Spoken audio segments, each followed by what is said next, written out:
Hey guys, welcome to my video. Today I'll be sharing with you my most used, most important Procreate tips and tricks for the last year that I've been using that made my life way easier and improved my art. It took me about a year to learn those 5 tips, so I'm just trying to make your life easier and maybe share them with you in case you don't know them. So let's get started. Tip number 1, always start with a color palette. It 100% helps when you pick your color palette in advance. So you don't have to keep guessing what color should you use, which green should you use.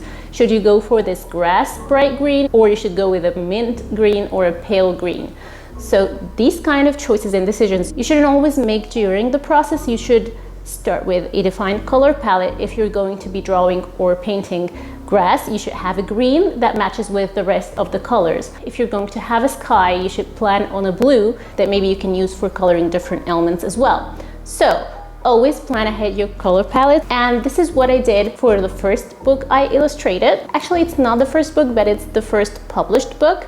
So I made sure to start with a color palette that is neutral, and that kind of was more of the writer's style. She seemed like very, I'm not sure, like a natural calm person, so I thought maybe I should go for a neutrals palette. The best thing that I did when illustrating this book was pre-picking a color palette, then sticking to it. I made sure it included browns because obviously this is a classroom and I will be drawing some desks, so I needed brown. I also made sure that the rest of the colors matched the aesthetic of the book. You definitely don't have to come up with the palettes on your own. You can always use Pinterest and search for color palettes and see what comes up.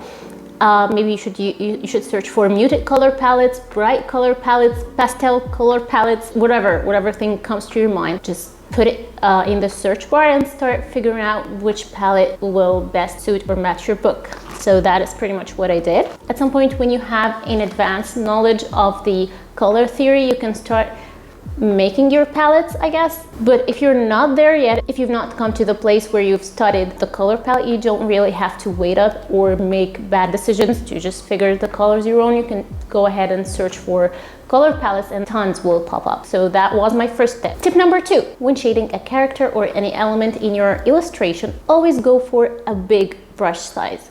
And this tip I learned from Mitch Lewy. He would always choose a big brush size to better shade an item consistently, instead of just going over and shading in little strokes, which kind of makes your art look a little muddy. So definitely go for a bigger brush size. You might ask, if I go for a bigger brush size, what do I get a precise area? And this comes tip number 3. When you're using the big brush, always use the select tool. Use your lasso tool or select tool to select the area that you would like, and then go over it with the shading right from far away and work your way up. Make sure to not always get to the area that is selected. This will make your shading lines look harsh. So yeah, that's basically tip number 3. Tip number 4, when in doubt, choose multiply or screen blending mode. What does that mean? Okay, blending modes can be a real pain and a struggle for a lot of people, including myself at some point. But to make my life easier, I choose multiply mode when shading. This way, 80% of the time, I don't have to choose which color I use for the shading. I use the same color that I colored with in multiply blending mode, and I layer them on top. You'll find that this same color will show up darker when in multiplied mode. I have a video about multiply and what it does. Go ahead and watch that if you didn't already.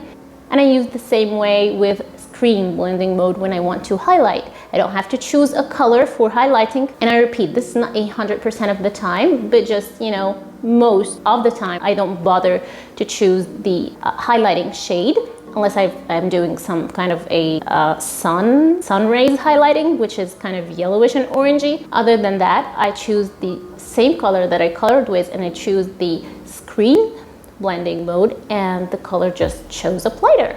It's kind of like magic, right? Tip number 5, use purplish shades to shade skin tones. This makes all the difference in the world. It makes your drawings or your illustrations not look boring, and it gives them some kind of a personality and character. I've seen a lot of great artists do that, and this is where I learned that. You can always play with the shades of gray, You can you can always play with the shades of purple and make them purplish gray, reddish purple, you know, to suit whatever color of skin tone you're working with. And trust me, you'll be amazed. Those were my 5 tips for Procreate Illustrator. Those were my 5 pro tips for Procreate. Those were my 5 pro tips for digital art. So if you guys found them helpful, please comment below, or just, you know, give this video a like. And maybe if you're not a subscriber, just consider subscribing. It really helps a lot. And that's it. Thank you. Bye.